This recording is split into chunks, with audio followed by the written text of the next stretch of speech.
The next divine institution is that of the sanctity of life. We saw last week, as I taught about this, that the sanctity of life was first brought out in God's reaction to Cain's murder of his brother Abel. But it was very specifically brought out in Genesis chapter 9 for the first time. There, God showed that life is sacred because man is made in the image of God. Now, I want to define the image of God because it's kind of misunderstood. The image of God is not in our physical being. The image of God is in our immaterial soul. Every man is born with this image, which involves will, intellect, emotion, moral reason, and everlasting existence of that soul. Now, in that sense, man is in the image of God. And God says, because man is made in his image, that anyone who deliberately takes the life of a human being is by man in a duly constituted court to have his life taken.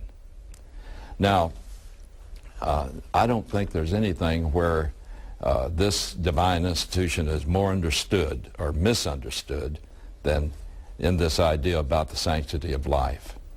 Some people today have much more concern about the sanctity of the life of a whale than they do the sanctity of the life of an unborn child. And we have even confusion on that because our courts will rule that if someone murders a mother with an unborn child, he's charged with 2 murders because in that sense it is recognized by the court that the unborn child is a human being. And then when it comes to abortion, the unborn human being is somehow a fetus with no real human part to it. So there's a tremendous division here. But why is this important? The sanctity of life. Anytime society legislates that the sanctity of the life of a human being is not sacred, and i.e. abortion, it opens the gate for all kinds of wrongs. And it's been followed already in certain places in Europe where euthanasia is regularly practiced. You see, once the sanctity of life is lost, there's no end to where it will go. And I believe that the sanctity of life has been greatly overruled in the courtroom. Very clever defense lawyers seem to use every kind of trick of false psychology to get their clients off. Today, it's very difficult to get someone who has brutally and deliberately murdered someone, to get them convicted of murder so that they are to be executed. And even then, it goes through all kinds of re-examinations and all kinds of efforts for acquittal. It's very difficult for a jury today to have the moral fiber to look at a murderer who's sitting there all dressed up in a suit and looking very docile in the courtroom, to connect that with the brutal acts that he committed. And yet, a society will begin to fall apart when life and its sanctity is left and lost. And that is certainly happening here in the United States. The final divine institution is that of the nation. This was brought about and taught in Genesis chapter 11.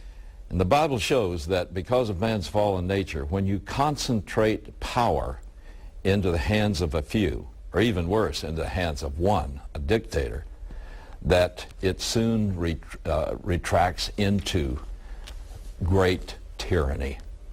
And that's exactly what God saw when he came down and he saw that this ruler called Nimrod had led the world in direct rebellion against his command that they were to scatter and they were to populate the earth. And they were to scatter throughout. They weren't to hold together and to have a one world government.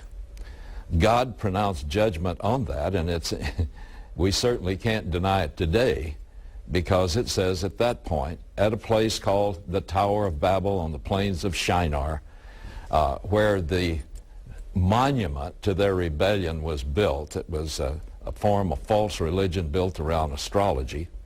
God pronounced judgment on mankind, and he caused their languages to be confused. From that time on, man has been scattered and distinct because of languages. But now today we've found a way to bridge that problem. The United Nations, we have interpreters. And the push today is to do away with the nation state and to go to a one world government.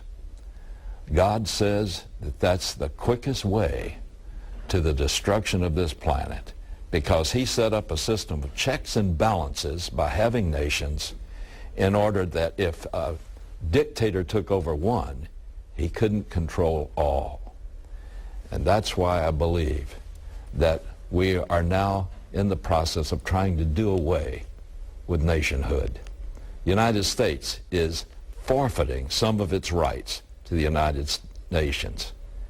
And that will end in what the Bible predicts will be the Battle of Armageddon. I hope you'll take to heart these things I've said tonight, and that you'll pray for our nation as never before, because we are in danger of decline and fall.